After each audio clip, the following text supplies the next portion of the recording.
أبو يزيد طالب جامعي تخرج وكان ساكن بالطايف هو وأمه وأبوه حلوين. أول ما تخرج أبو يزيد شو العلم والله نازل على الجدة. ليش نازل على الجدة؟ لقيت وظيفة؟ لا والله، بس إنه راعي الإيجار اللي بالطايف طلعنا لأنه ما قدرنا نسدد. طيب وش بتسوون بجدة؟ نبي نروح نسكن عند أخوي، أخوهم توه متخرج وتوه متزوج له شهرين وساكن بشقة صغيرة عبارة عن غرفة وصالة ودورة مياه تكرمه.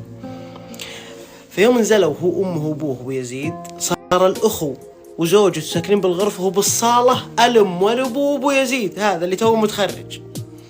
يقول أبو فوزان كنت أعيش لحظات ثقيلة. يقول أنت تخيل أعطي ظهري للجدار إذا جت زوجة أخوي تطلع تدخل دورة المياه ما أدري. يقول حال من الضيق عجيب. بعد 10 أيام من سكننا عند أخوي وتتصل أختي المتزوجة على أبوي تصيح تقول يا يبا زوجي طلقني الطلقة الأولى ولا أبي. وش العلم يا بنتي؟ تعالوا مروني خذوني. يقول الآن حنا وين نروح؟ ما في مكان، فعلا ما في مكان.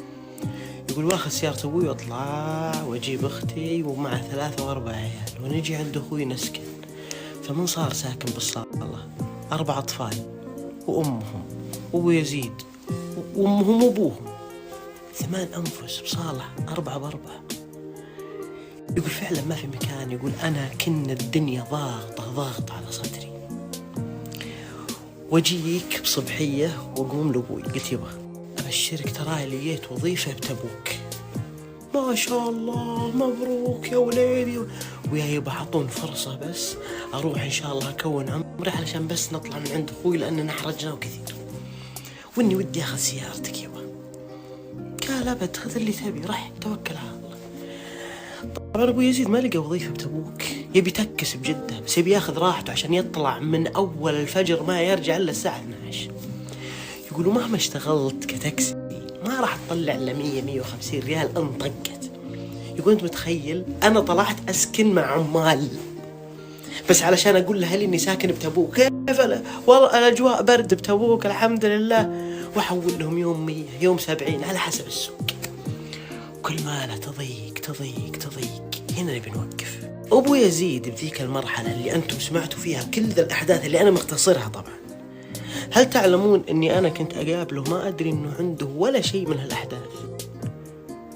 مو من قوته يا أخي، تحس إحسان الظن بالله موجود بوجهه وكأنه ما يقولوا له ترى بكرة ستفرج، بكرة يبي يجيك مليون. تحس إن وجهه كذا مستانس ومبتسم وعايش ومنطلق للحياة رغم كل الظروف. لذلك أحيانا تكون الخبيئة داخل صدرك هي إحسان ظنك بالله ويعطيك الله على قد ما ظنيت فيه العلم. ويتكز قال ليش ما أحاول أربط الزباين ببعض وأستثمرهم؟ يركب هذا معي وهذا بيروح جدة وهذا بيروح المدينة والعلم. يقول ركب معي يوم من الأيام واحد ويركب ذاك اليوم معي عقاري. يا أخي طيب ما تبي نشتغل معكم كذا؟ يقول أنا ما أفهم شيء بالعقار. قال عندنا أرض إن كان تبي لقيت له شراي ترى لك 2.5 حقت الساعي. يا الله توكلنا على توكل. يقول أخذ الأرض بدون مبالغة غير السيارة درى أني أنا ببيع الأرض. كل من ركب عندي لك أرض. يقول وقع 2 شهرين. يقول ترى كل ذا الأحداث وأنا ساكن بسكن عمالة، لازم أنت تتصور هذا الموضوع وأنا بتبوك وعايش. يقول يجي واحد يبي يروح المكة ويركب معي وعرض عليها الأرض وطق سعي الأرض كمحه 28,000 وتضبط الأمور وتباع الأرض. يقولوا حولوا لي 28,000. يقول 3 أيام أنا مستاحش، أنا أقدر أشيك على الرصيد وأخليه ما أسحب منه. يقول أعلى مبلغ قد دخل بحسابي 1000. أعلى مبلغ الحين 28 حبة 1000. يقول جتني رهبة من 28,000. وين همي الأول أروح أخذ أهلي ووديهم بشق لحالهم نطلع من أخوي. يقول ما أجود من أخوي إلا مرت أخوي كلهم أجاويد. يا أخي تخيل الشهر الثاني عروس فجأة عندهم 8 أنفس بالبيت. وأقول له ترى رجعت أنا من تبوك الوارد أبشركم الحمد لله جبت معي فلوس. يقول يا عبد المجيد شهرين أسرة ما يسكن عليه ما ينام بين أحد. يقول بس نبي نطلع. وطلعنا وبدأت تزين. طبعا يقول بدأت تزين الأمور ترى بناء على وضعي، ولا الامور اللهم لك الحمد مي بزينه. زين، وادق على العقاري مره ثانيه، قلت عاطن ترى عندي شرايين. طبعا ما عنده احد. ابو يزيد لا يزال يتكس، وهذه ارض على ارض على عماره على عقار على قطيعه منه على قطيعه منه. وخلال 7 سنوات من سكن عماله الى راس بلك الان ساكن، ما شاء الله تبارك الرحمن.